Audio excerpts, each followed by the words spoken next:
បាទជំរាបសួរអ្នកទាំងអស់គ្នានៅក្នុងវីដេអូនេះគឺខ្ញុំចង់បង្ហាញអ្នកទាំងអស់គ្នាតាក់ទងជាមួយនឹងលទ្ធផលក្រោយពេលដែលយើង apply ដើម្បីក្រុមហ៊ុន YouTube បើកឲ្យ channel របស់យើងនឹងរកលុយការដែលខ្ញុំ apply ស្នើសុំឲ្យក្រុមហ៊ុន YouTube បើករកលុយនេះគឺនៅថ្ងៃទី20ខែ2ឆ្នាំ2020ហើយឥឡូវនេះថ្ងៃទី23ខែ2ឆ្នាំ2020នេះគឺវាបើករកលុយហើយគឺវាបានផ្ញើសារចូលមកក្នុង Gmail របស់ខ្ញុំឥឡូវយើងចូលទៅបើកមើលតើវាមានលក្ខណៈដូចម្ដេចយើងចុចចូលក្នុង Gmail មកពេលនោះវានឹងឃើញនេះអានេះគឺជាសារដែលក្រុមហ៊ុន YouTube ផ្ញើមកឲ្យគឺវាដាក់ថា Congratulations you have been approved to join the YouTube partner program កាលណាយើងក្រោយពេលដែលយើងស្នើសុំហើយមិនមែនស្នើសុំទេអាហ្នឹងគឺយើង apply ណាពាក្យថាស្នើសុំមានន័យថាបើយើង apply ហើយរយៈពេល1ខែក្រោយអត់ឃើញវាផ្ញើសារហ្នឹងមកបានយើងស្នើសុំប៉ុន្តែអានេះក្រោយពេលយើង apply ហើយរយៈពេល2ថ្ងៃគឺវាផ្ញើសារហ្នឹងមកបានន័យថាយើងជោគជ័យហើយលទ្ធផលដែលលឿនដូចនេះនេះគឺដោយសារតែវីដេអូដែលយើងធ្វើហ្នឹងជាប្រភេទវីដេអូ original បានន័យថាយើងបង្កើតដោយខ្លួនឯងមិនចម្លងវីដេអូពីគេអាហ្នឹងឯងបានក្រុមហ៊ុន YouTube គឺគេឲ្យតម្លៃណាអញ្ចឹងគឺគេផ្ញើសារប្រាប់យើងអញ្ចឹងមកបន្ទាប់មកខ្ញុំនឹងបង្ហាញអ្នកនរគ្នាពីរបៀបនៃការបើកឲ្យវីដេអូរបស់យើងនឹងអាចរកលុយបានមិនមែនថាផ្ញើសារចេញប៉ុណ្ណឹងហើយគឺយើងអាចរកលុយបានគឺអត់ទេអានេះគ្រាន់តែគេអនុញ្ញាតឲ្យ channel របស់យើងនឹងរកលុយបានប៉ុន្តែក្រោយមកទៀតគឺយើងត្រូវទៅបើកវីដេអូរបស់យើងនីមួយៗហ្នឹងឲ្យវាចេញសញ្ញាដុល្លារពណ៌បៃតងទើបបានលុយណាតែឥឡូវយើងទៅអ្នកគ្នាតែម្ដងជាដំបូងគឺយើងត្រូវបើកចូលមកក្នុង channel របស់យើងសិនណាអានេះគឺជាផ្ទាំង channel របស់យើងដែលវាអនុញ្ញាតឲ្យយើងរកលុយបន្តមកទៀតយើងចូលមកកន្លែងនេះបន្តមកទៀតអ្នកនរគ្នាអូវាចុះមកក្រោមមករកមើលពាក្យកន្លែងនេះណាអូខាងក្រោមយកហ្នឹងយើងចុចលើហ្នឹងមកដើម្បីបើកឲ្យវីដេអូរបស់យើងអាចរកលុយបានតោះមកអ្នកនរគ្នាឃើញកន្លែងនេះណាវីដេអូរបស់យើងវាមានពាក្យថា monetization ប៉ុន្តែកន្លែងហ្នឹងវាចេញ$6ដែរគេខ្វែងគេដាក់ថា off បានន័យថាយើងអត់ទាន់បើកវាទេអញ្ចឹងដើម្បីឲ្យវីដេអូរបស់យើងនឹងបើករកលុយបាននៅពេលដែលគេទស្សនាវីដេអូរបស់យើងធ្វើមានពាណិជ្ជកម្មលោតយើងអាចរកលុយបានគឺយើងត្រូវកំណត់បើកឲ្យចេញដុល្លារពណ៌បៃតងកន្លែងហ្នឹងសិនណាអញ្ចឹងរបៀបនៃការបើកឲ្យចេញដុល្លារពណ៌បៃតងគឺយើងត្រូវ select កន្លែងនេះកន្លែងវីដេអូនេះយើងគូស tick ក្នុងកន្លោហ្នឹងមកយើងគូស tick នៅកន្លែងនេះគឺបើកតែមួយណាប៉ុន្តែបើយើងគូស tick កន្លែងវីដេអូនេះគឺបើកទាំងអស់វីដេអូយើងមានប្រមាណគឺយើងបើកតែម្ដងឲ្យវាចេញដុល្លារពណ៌បៃតងទាំងអស់បន្ទាប់មកចាំយើងកំណត់ថាវីដេអូចាប់ពី10នាទីឡើងទៅយើងឲ្យពាណិជ្ជកម្មលោតប្រមាណក្នុងវីដេអូហ្នឹងចាំយើងកំណត់តាមក្រោយទៀតតែឥឡូវយើងចុចអាហ្នឹងសិនចាំដល់កន្លែងហ្នឹងខ្ញុំបង្ហាញបន្ថែមទៀតយើង tick ចឹងមកបន្ទាប់មកវា select ទាំងអស់នេះថាវីដេអូរបស់យើង select all បើអ្នក select ទាំងអស់30វីដេអូណាបន្ទាប់មកយើងយកពាក្យកន្លែងថា edit ណាចុចកន្លែងហ្នឹងមកតោះមកយើងរកមើលពាក្យថា monetization ណានេះកន្លែងនេះ monetization យើងចុចកន្លែងហ្នឹងមកក្រោយមកទៀតយើងអូសមកក្រោមណាអូសមកក្រោមយើងមើលកន្លែងនេះអាកន្លែងនេះណាវាដាក់ថា on និង off អញ្ចឹងយើងចង់បើកវាយើងចុចកន្លែងយើងចុចថា on មកណាតោះមកយើងចុចកន្លែង update នេះមកណា update វីដេអូហ្នឹងមកយើងចុចលើហ្នឹងមកបន្ទាប់មកយើងគូស tick កន្លែងពាក្យថា I understand the implication of this action យើង tick កន្លែងហ្នឹងមកក្រោយមកទៀតក្រោយពេលដែលយើង tick ហើយគឺយើងយកពាក្យថា update video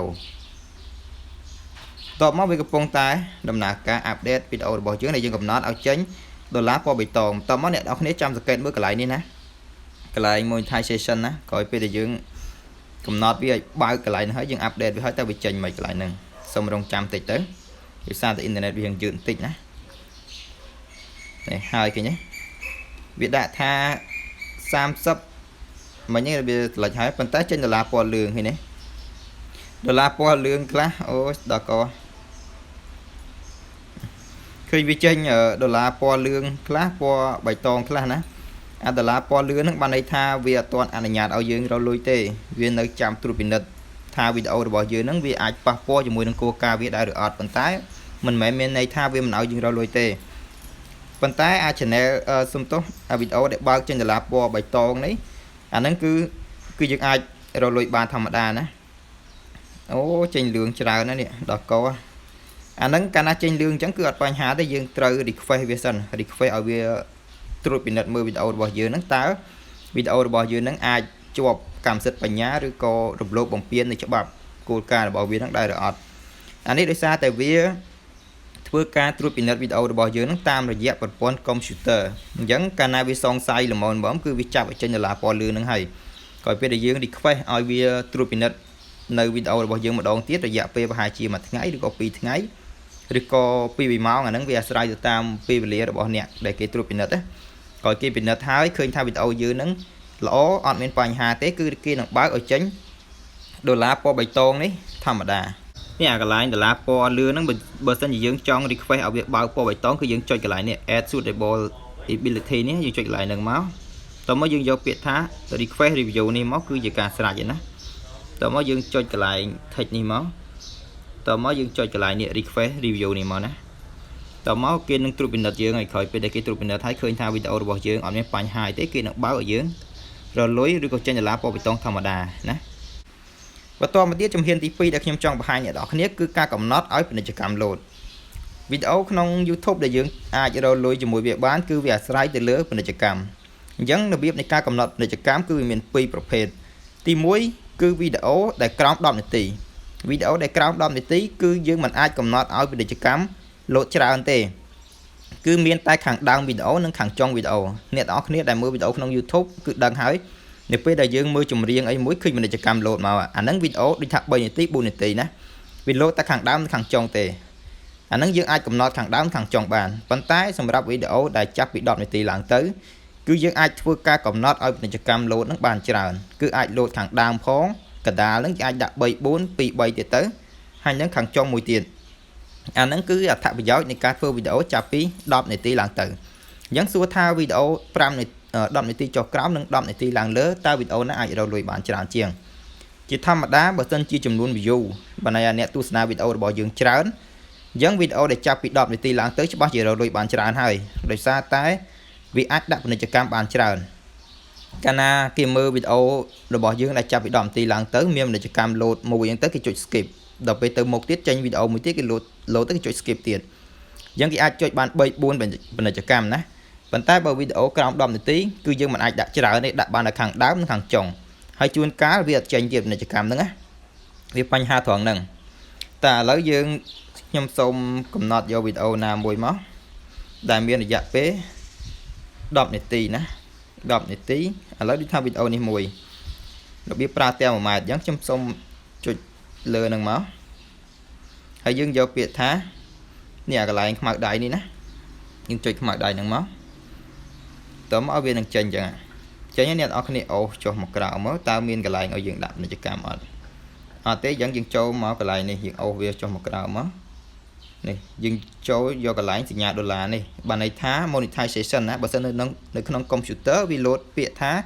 monetization ប៉ុន្តែនៅក្នុងទូរស័ព្ទគឺវាអត់បង្ហាញទេវាបង្ហាញតែសញ្ញាអញ្ចឹងយើងត្រូវស្គាល់សញ្ញាហ្នឹងសញ្ញាដុល្លារហ្នឹងគឺលុយណាតោះមកយើងចុចលើហ្នឹងមកឲ្យវាដើរទៅសិនមកបន្តមកនេះពាណិជ្ជកម្មវិញពាណិជ្ជកម្មវាមាន4ណាមាន4នេះមាន5គឺមាន display ad នេះបានន័យថាវាលោតទៅលើ computer ទេ overlay ad នេះក៏ដូចគ្នាលោតទៅក្នុង computer ទេបើសិនអ្នកនរគ្នាមើលទៅក្នុង computer គឺវានឹងលោតពាណិជ្ជកម្មហ្នឹងហើយប៉ុន្តែភាគច្រើនអ្នកដែលមើលវីដេអូក្នុង YouTube ឥឡូវគឺប្រើតែទូរស័ព្ទទេអា sponsor card នេះក៏នៅក្នុង computer ដែរហើយភាគច្រើនskipable video ad នេះបានន័យថាយើងមើលវីដេអូតែចេញពាណិជ្ជកម្មលោតមកបន្តមកវាឲ្យចុច skip ណាអាហ្នឹងគឺអាហ្នឹងហើយ skipable ad ហ្នឹងណា skipable video ad ហើយអា non skipable video ad ហ្នឹងបានន័យថាពាណិជ្ជកម្មលោតដែរប៉ុន្តែវាអត់ឲ្យយើងចុច skip ទេប៉ុន្តែវាចេញជាចំនួននាទីឧទាហរណ៍តែវាលោតពុបមក10វិនាទីអញ្ចឹងទៅពេលដើរផុតវីដេអូហ្នឹងដែលយើងមើលហ្នឹងគឺដើរធម្មតាក៏ពីពាណិជ្ជកម្មហ្នឹងវាលោតផុតណាវាលោតរយៈពេល10វិនាទីដែលវាកំណត់ហ្នឹងអាហ្នឹងគេហៅថា non skipable video ad បើន័យថាយើងអាចកំណត់បានទេអាហ្នឹងអត់អាចចុច skip វាបានទេប៉ុន្តែអាពាណិជ្ជកម្មហ្នឹងគឺថ្លៃជាងគេណាបើសិនជាវីដេអូរបស់យើងមានពាណិជ្ជកម្មហ្នឹងច្រើនអាហ្នឹងលុយយើងបានច្រើនតាមហ្នឹងហើយបូកជាមួយអ្នកមើលច្រើនទៀតណាប៉ុន្តែភាគច្រើនវាអត់ទៅចេញទេអាហ្នឹងយូរចេញម្ដងទេតោះមកយើងអូសមកក្រៅមកអញ្ចឹងនៅកន្លែងនេះ location of video ad បានន័យថាទីតាំងដែលឲ្យវីដេអូ load ហ្នឹងយើងកំណត់មិនកន្លែងនេះគឺ before video បានន័យថាយើងដាក់នៅខាងដើមវីដេអូណាកាលណាគេចូលមើលវីដេអូរបស់យើងដំបូងភ្លាមវីដេអូរបស់យើងពាណិជ្ជកម្មហ្នឹងគឺ load ភ្លាមតែម្ដងនៅខាងដើមណាហើយកន្លែងនេះគឺ after video ហ្នឹងបាននៅខាងចុងវីដេអូក្រោយពេលដែលគេទស្សនាវីដេអូរបស់យើងចប់ភ្លាមពាណិជ្ជកម្មហ្នឹងគឺវា load មកវាជួនកាលអាច load អាចអត់ណាហើយកន្លែង duration សំទោស during video នេះបានន័យថា នេះគេដាក់ថា by default the number and position of ad break are auto generated អញ្ចឹងបានន័យថាចំនួនរយៈពេលវីដេអូរបស់យើងដូចខ្ញុំប្រាប់អញ្ចឹងចាប់ពី10នាទីឡើងទៅគឺយើងដាក់បានច្រើនអញ្ចឹងបើយើងចុច take កន្លែងហ្នឹងបានន័យថាវាកំណត់ឲ្យយើង ad break ហ្នឹងបានន័យថាពាណិជ្ជកម្មជាកងបានន័យថាវាលោតមួយកលៈលោតមួយអញ្ចឹងគឺវានឹងកំណត់ឲ្យដោយ automatic តែម្ដងអញ្ចឹងយើងចុចយកកន្លែងហ្នឹងក៏បានចុចយកមកក្រោយពេលដែលយើងចុចយើង complete ចុចពាក្យថា save ណាបានជាប់តែចុចអត់ save អត់ជាប់ទេណាតោះមកយើងចុចថា save មកឲ្យវាដើរមកក្រោយពេលដែលវាដើរចប់គឺអូខេវីដេអូរបស់យើងណាហើយក្រោយមកនៅពេលដែលគេទស្សនាវីដេអូរបស់យើងឥឡូវខ្ញុំសុំថយសិនជាងចុចថយមកចេញដុល្លារពណ៌លឿងនេះកុំខ្វល់តិចទៀតខ្ញុំ request វាចេញពណ៌បៃតងអស់ឥឡូវអូម៉ែចេញច្រើនម៉េះនេះដុល្លារពណ៌បៃតងនេះក្រោយពេលដែលយើង request វាចេញពណ៌បៃតងចឹងហើយពេលដែលគេមើលវីដេអូរបស់យើងគឺយើងបានលុយអាហ្នឹងណាអាស្រ័យចំនួន view ណាអ្នកមើលច្រើនបានលុយច្រើនអ្នកមើលតិចបានលុយតិចអញ្ចឹងនៅក្នុងវីដេអូនេះគឺខ្ញុំបញ្យល់សង្ខេបដោយប៉ុណ្ណឹងណាចាំលម្អិតអីយើងភាសាគ្នាក្រោយទៀតណាអញ្ចឹងអានេះគឺជាការរកលុយតាម YouTube គឺគេរកអញ្ចឹងអ្នកខ្លះគាត់ឆ្ងល់ថាគេរកមិនបានលុយពី YouTube គឺគេរកអញ្ចឹងណាវាមានដំណាក់កាលមួយរបស់វាណាវាទាមទារឲ្យយើងចេះច្បាស់ឲ្យយល់ពីវានឹងឲ្យច្រើនអញ្ចឹងសម្រាប់ខ្ញុំគឺបញ្យល់ប៉ុណ្ណឹងណាតាក់ទងជាមួយនឹងចំណុចសំខាន់របស់វាណាបើមានចង្អល់អីអាចសួរបន្ថែមណាអញ្ចឹងខ្ញុំសូមអរគុណសម្រាប់ការទស្សនាវីដេអូនេះតាំងពីដើមដល់ចប់អញ្ចឹងចាំយើងជួបគ្នានៅវីដេអូភាគក្រោយទៀតសូមអរគុណសូមជម្រាបលា